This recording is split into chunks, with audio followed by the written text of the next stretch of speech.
akkam nagaa jirtu dahanዱም ሄይ ኤቭሪዋን እንዴት ናችሁ? ዛሬ በጣም የሚገርም ቀን ነው ማለት ይቻላል። ሀሳቤ በጠዋት ተነስቼ ልብሴን ለማጠብ ነበር። ነገር ግን ቁርሴን ልበላ ወደ ካፌ ከጠዋቱ 1 ሰዓት ባቀናሁበት ሰዓት አንዱ የክላስሜት ጓደኛዬ ክላስሜቴ ሃንዳውት ይዞ ሲሄድ አየሁት። ሊያጠና ወደ ላይብረሪ በዛውም ሊገባ ነበር የመሰለኝ እንጂ ክላስ ይኖረናል ብዬ በፍጹም አልጠበቅኩም።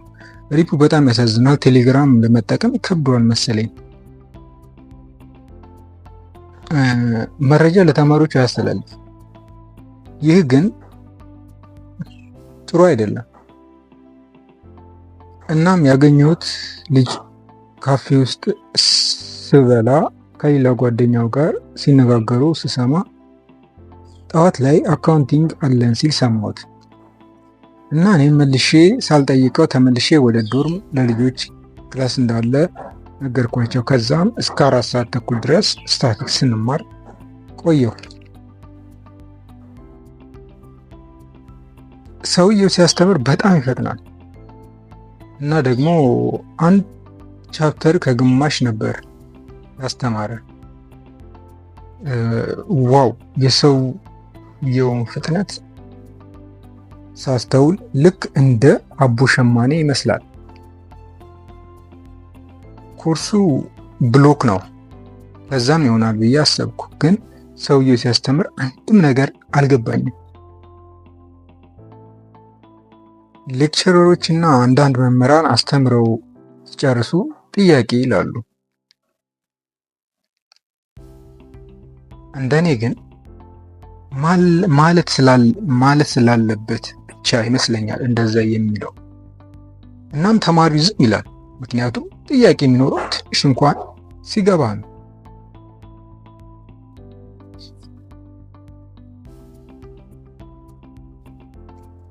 ከመጀመሪያውም ያልገባህን ትምህርት ምን ብለህ አልገባኝም ጥያቄ ትላለህ። ይህ ችግር የተማሪ ቢሆንም አስተማሪው ራሱ በትክክል የመማር ማስተማሩን ፍልሰት መጠበቅ አለበት። አሁን ለምሳሌ መምህሩ ሲያስተምር ተማሪው ሲያንቀላፋ ተማሪው ሊያንቀላፋ፣ ሊያዛጋ፣ ሊያፋሽቅ ወይም ሌላ የድብርት ምልክቶች ሲያሳይ በዚያን ጊዜ አስተማሪው እንዴት ማስተማር ማወቅ ያለበት ይመስለኛል። እንደዛ ካልሆነ ሁሉም ነገር በድንጋይ ላይ ውሃ እንደ ማፍሰስ ነው የሚመስለኝ። በሌላ በኩል ደግሞ ከክላስ በኋላ ምሳ ልበላ ወደ ካፌ ሄጄ ነበር። ሰሞኑን ዝም ብዬ ስመለከት የዚህ ካፌ ነገር በጣም እያሳዘነኝ ነው። ምሳ በልቼ ስወጣ ጌታሁንን አገኘሁት። ይህ ልጅ ከሌላ ዩኒቨርሲቲ የመጣ ማለትም ከጅማ የመጣ ተማሪ ነው። ከሱ ጋር ትንሽ ከሄድኩ በኋላ እኔ ወደ ባንክ ቤት መሄዴን ተያያዝኩ። እንደ አጋጣሚ ከአርቦዬ የመጣች ልጅ አገኘኋት። ከሰፈር አብረን ሰፈር ላይ ከምንተዋወቅ ልጅ ጋር ማለት ነው። እናም ሰላም አልኳት። በጣም አፈርኩ። ምን መናገር እንዳለብኝ ሳላውቅ ሰላም አልኳት። በጣም ወፍራም ነች። ከጓደኛዋ ጋር እጅ ለእጅ ተያይዘው ነበር የሚሄዱት። ስትጨብጠኝ እጇ ላብ በላብ ነበር። እንደዛም ሆኖ እጄ ላብ ነው እያለች ጅልነቴ ችግር የለውም ብያት ጨበጥኳት። እናም ያልደወልኩት ቢዚ ሆኜ እንደሆነ ምናምን ነገርኳት። አይኖ አለችኝ። ስለዚህ ምንም ማለት አልቻልኩም። በቃ ተለያየን። አብራት የነበረችው ልጅ ግን ታምራለች። ይህንን ስል ግን ዲያሪ በሌላ አላሰብኳትም። እናም ጉዞዬን ቀጠልኩ። ወደ ባንክ ስሄድ ራሴን እየወቀስኩ ነበር። በመጨረሻም ወደ ቦታው ደረስኩ። ብር ስጠይቅ 59 ብር እንዳለ አሳየኝ። ተናደድኩ። እንዴት ሳትልክልኝ አልኩ። እናም እንደሆነ ይሁን ብዬ 50 ብር ሳዘው አወጣልኝ። እኔ ግን ዝርዝር አይኖረውም ብዬ አስቤ ነበር። በኋላም ብሩን ይዤ የተወዘፈውን ሃንዳውት ኮፒ ላደርግ ሄድኩኝ። ብሩ ባይበቃኝም በቅርብ ፈተና ያለብንን አውጥቼ በተረፈው ደግሞ ሳሙና ለመግዛት እና ልብሴን ላጥብ ወሰንኩ። እናም አደረግኩት። ልብስ ላጥብ ስዘጋጅ ልጆች ክላስ ከሰዓት ይኖረናል ብሎ አልሰማቸውም። ምክንያቱም ጠዋት ላይ አካውንቲንግ ብለው ቢያንስ ለ1 ሰዓት ጠብቀን ከዛም ከሰዓት አይኖረንም ብዬ ስላሰብኩ ወደ ልብስ አጠባ ተጓዝኩ። 2 ልብስ አጥቤ እንዳሰጠው ውሃው ቀጥ አለ።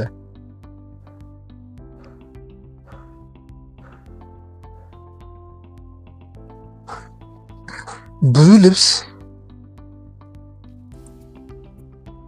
እንደተነከረ ነው እዛው እንዳለው ስመለከት ተማሪው ወደ ክላስ የሚሄዱ መሰለኝ። እንዴት ላድርግ? በቃ ጨርሳልኩ። የተነከረ ልብሱን ቁጭ ብዬ ውሃ እስኪመጣ መጠበቅ ጀመርኩ። ምንም የለም። ከዛም ተናድጄ ወይ ከትምህርቱ ወይ ከልብሱ ተመልሼ ወደ ዶር ሄጄ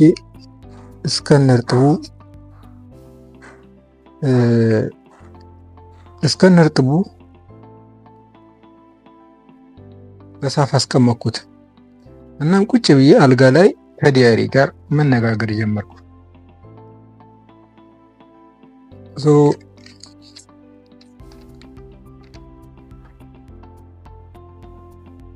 ትምህርት ላይ ያለን የመማር ማስተማር ፖሊሲ ለመቀየር ይሄ እንደዚህ መደረግ ቢኖርበት ይሄ እንደዚህ መደረግ የለበትም ለማለትና ለማለት አይደለም። ትምህርት ሌክቸረሩ መምህሩ ትምህርት አስተምሮ ከጨረሰ በኋላ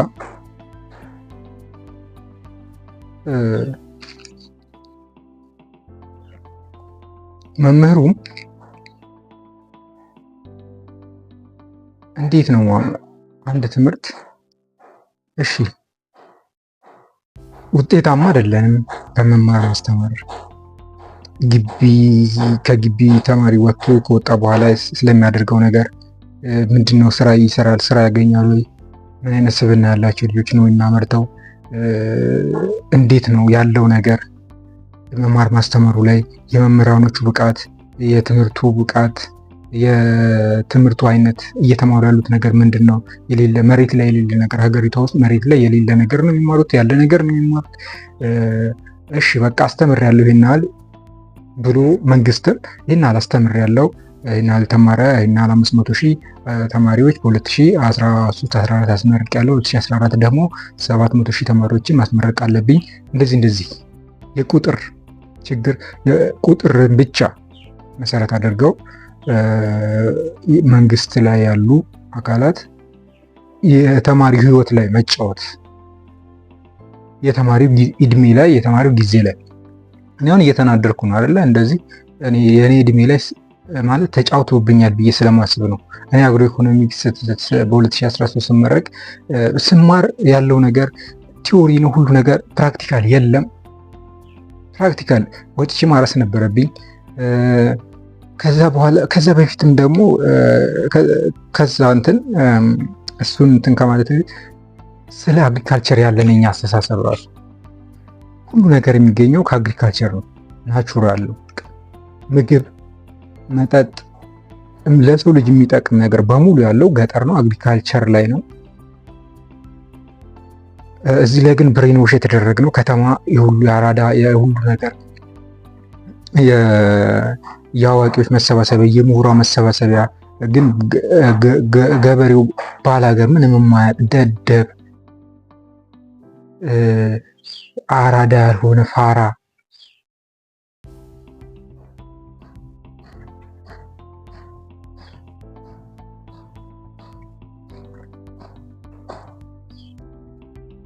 አድርገን ነው የምንስለው።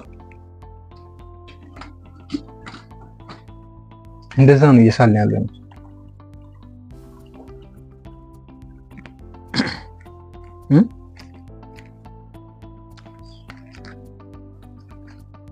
እንትን እንኳን አለ ስንማር አሁን ግቢ ላይ ምንም አሁን ከየት እንደመጣም በምን መንገድ እንደመጣም ለምን እንደዚህ እንደሚደረገው አናውቅም። የኛ ዲፓርትመንት አለ፣ የአግሪካልቸር ዲፓርትመንት አለ፣ የኢንጂነሪንግ ዲፓርትመንት አለ፣ የጤና አለ፣ የኮምፒውቲንግ የሚባል አለ።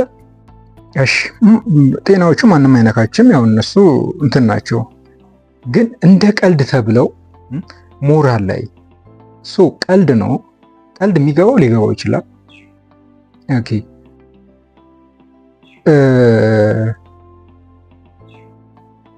ኦኬ ሚም ይባላል። ሚም ያው እንደ ቀልድ ነው ይባላል። እኔም አንዳንዴ ይመቸኛል የሚቀሉት ነገር ከእውነታው ጋር የተያያዘ ሲሆን የሚቀሉት ነገር ከእውነታው ጋር የተያያዘ ነገር ሲሆን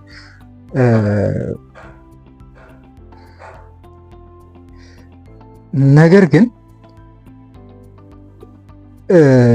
ያ ነገር እንዲመጣ ያደረገው ወይም ደግሞ በዛ ነገር ሚም እንዲሰራ አሁን ለምሳሌ የኢንጂነሪንግ ፉድ ኢንጂነሪንግ ተማሪ ኪሱ ቆሎ ይዞ ሲፈተን እንትን ተያዘበት አጥረራ ታስክ ተብሎ ተባረረ ነው። እሺ ሚም ነው፣ ቀልድ ነው። ኦኬ እንተዋለን። ለምንድን ነው ቀልዱ የመጣው? ቀልዱ የሚመጣው ለምንድን ነው? የሆነ ዲፓርትመንት ተማሪ ለምሳሌ የአግሪካልቸር ተማሪ ከተመረቀ በኋላ ምናምን ብሎ የሆነ ምስል አርግቶ በሬ ይዞ በሬው ከፊት ለፊት አርግቶ ሞፈሩን ምናምን አርግቶ በቃ እንደ ማረስ እያደረገ እየተገላቢጦች ማለት በትክክል ለሚታረሰው ያ ማለት ለምሳሌ በሬዎቹ እንደዚህ ነው፣ ከፊት ለፊት ነው ያሉት። እዚህ ጋር እንትን ይደረጋል፣ ቀንበር ይደረጋል፣ ከኋላ ማረሻ አለ፣ ገበሬው ይከተላል። ኦኬ ትክክለኛ አስተራረስ እንደዛ ነው። እሺ እንደዛ ነው። ሚም የሚሰራው ግን እንዴት ነው? ከካልቸር የተመረቀ ተማሪ እርሻ ልረስ ብሎ ሲሄድ በሬዎቹ እንደዚህ ናቸው እንደዚህ ናቸው። ስለዚህ ከበሬዎቹ ቀንድ ፊት ለፊት ነው ሞፈሩን እንትን የሚያደርገው። ስለዚህ ተገላቢጦሽ ማለት ነው። ያ ማለት ተገላቢጦሽ ነው። አያውቅም።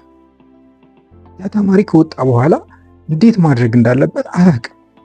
ሚም ልክ ነው፣ በቃ ሚም መሰራት አለበት።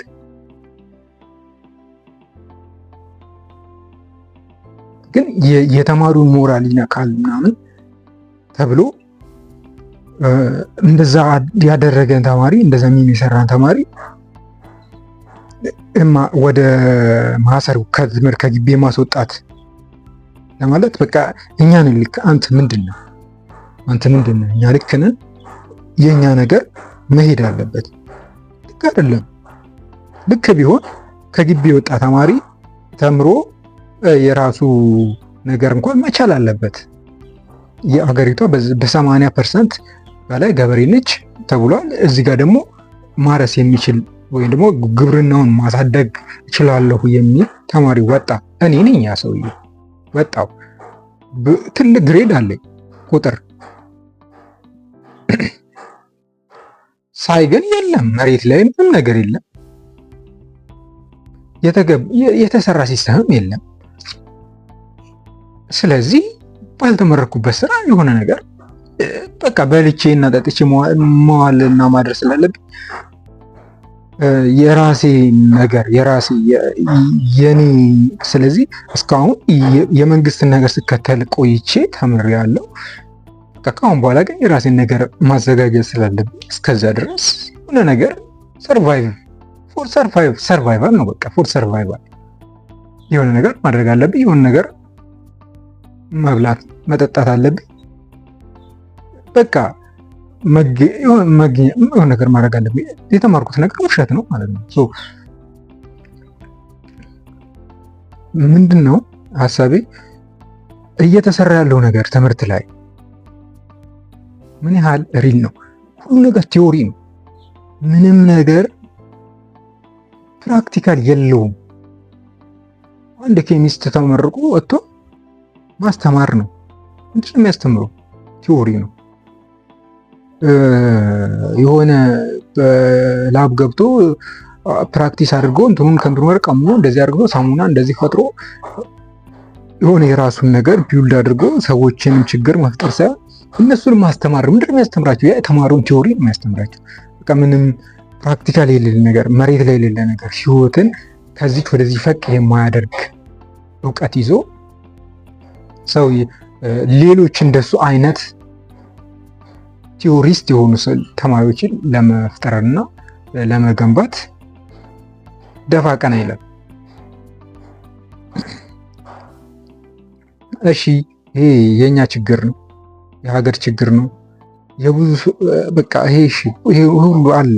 በቃ ክሪቲክስ ነው። ይሄ ሁሉ መፍትሄ ያስፈልገናል። የሰው ህይወት፣ የተማሪ ህይወት እንትን እያለ ነው፣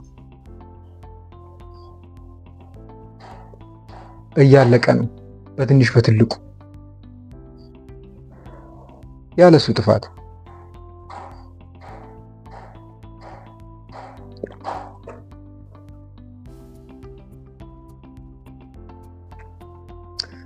እዚህ ጋር እኔ አሁን አስተማሪው እያስተማረ አንድ ምዕራፍ ከግማሽ ቁጭ ብለን ለ2 ሰዓት ባለችው ውስጥ አንብቦልን ሄደ። ከመሄዱ በፊት ያው ሰውየው ከኛ በቃ መማር ማስተማር ማለት በቃ መግባባት፣ እሱ የሚለውን ተማሪ የሚለውን እንዴት ነው ማች አርግተዋል ወይ ዝም ብለው ሰምተው ነው የሚሄዱት? እንደዛ ከሆነ የውሸት ነው፣ ለብ ለብ ነው። በቃ አሳ ለብ ለብ ነካ ታደርገዋለህ፣ ሰጠዋለህ።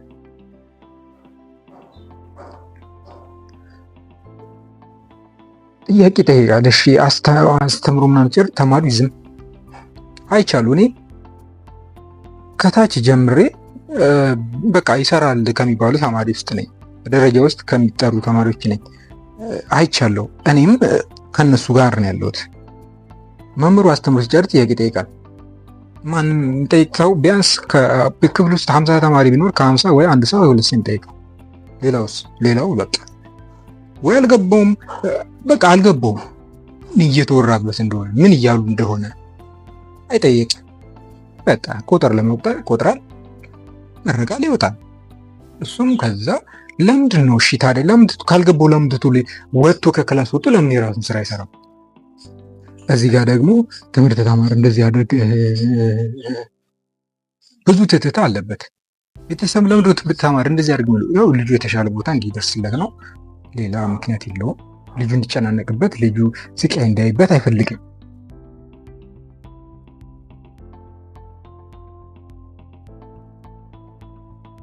እና ጥያቄ ይጠይቃል። ማን ይጠይቃል?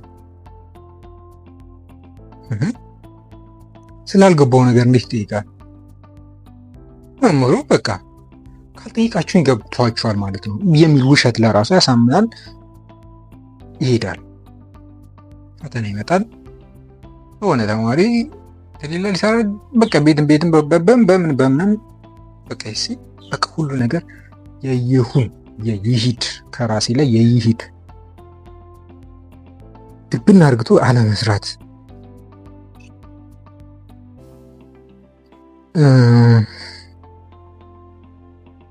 ችግር አለ ትምህርት ላይ። ትምህርት ከምትፈልገው ነገር ጋር ከህይወት ጋር ከራስ ማለት እውነተኛ ሲሆን ትምህርት እውቀት ልክ ነው፣ ጥሩ ነው። እውቀት ካዋቂው ሲሆን ካወቀው ሰውዬ ሲሆን አንብቦ ባዮሎጂ ዚስ ኬሚስትሪ ማቲስ ኢኮኖሚክስ ሶሻል ሳይንስ ብሎ አንብቡ ሳይሆን ምን ማለት ነው? ምንድን ነው ሶሻል? ምንድን ነው ሶሻል ሳይንስ? ምንድን ነው የሚሰራው? መሬት ላይ ያለው ነገር ያ ከዛ ሰው እየተሰማው እና የሆነ አንብቦ ወደ ነገር ብሎ በቃ የውሸት አለ። እሱ መምህር ሌክቸረር ተብሎ ወጥቶ ያስተምራል እና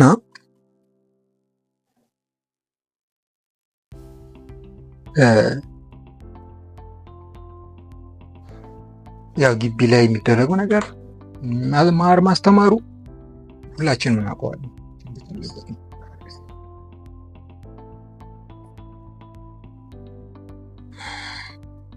እና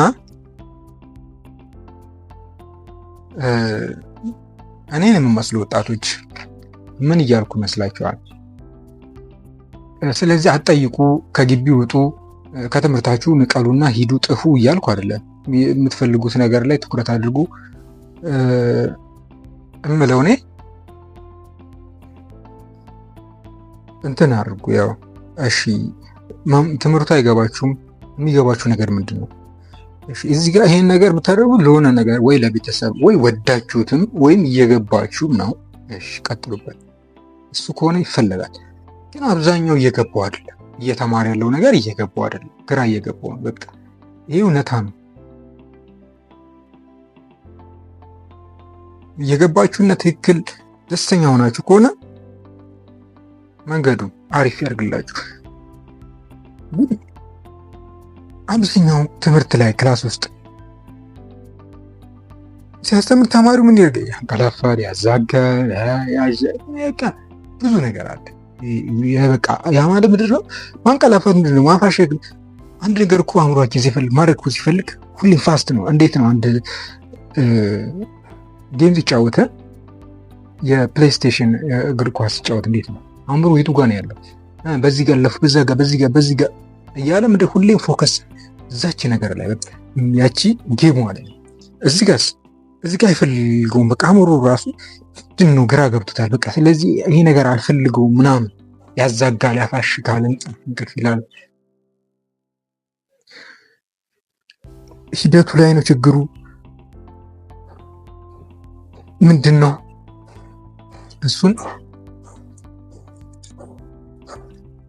እሱም የኛ ችግር መፍታት አለብን። በቃ እኛ ወጣቶች ነና ይሄ የኛ እንትን ነው። ይሄ በቃ የኛ ችግር ነው። ምንድነው ችግር ያልተናገረ እንትን መድኃኒት ያገኝለትን። በቃ ችግራችን ትምህርቱ እየገባን አይደለም። እየተማርን ያለው ነገር ችግር አለበት። ስለዚህ መፍትሄ ሊኖር ይገባል። ስለዚህ የሆነ ነገር መኖር አለበት። ይህ አንድ ሊያዝ ይገባል።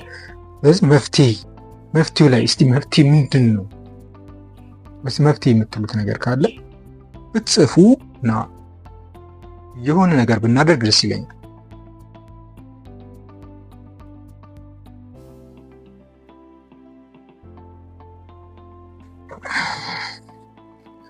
እሺ በጣም ስሜት ይሆኛለሁ። አይ ነው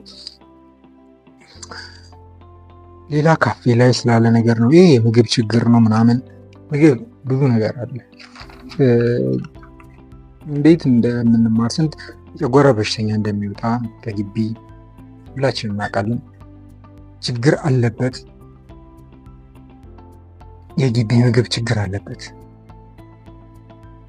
ይሄን እናውቀዋለን። እሱን ላወራ አልፈልግም።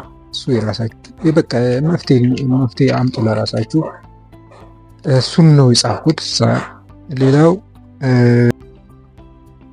እሺ ይበቃኛል ለዛሬ። ይሄን አልካልኩኝ ይበቃል። ስለ ትምህርት ነው ብዙ ያወራ ነው።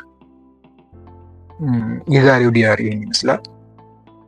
ስለተከታተላችሁ አመሰግናለሁ።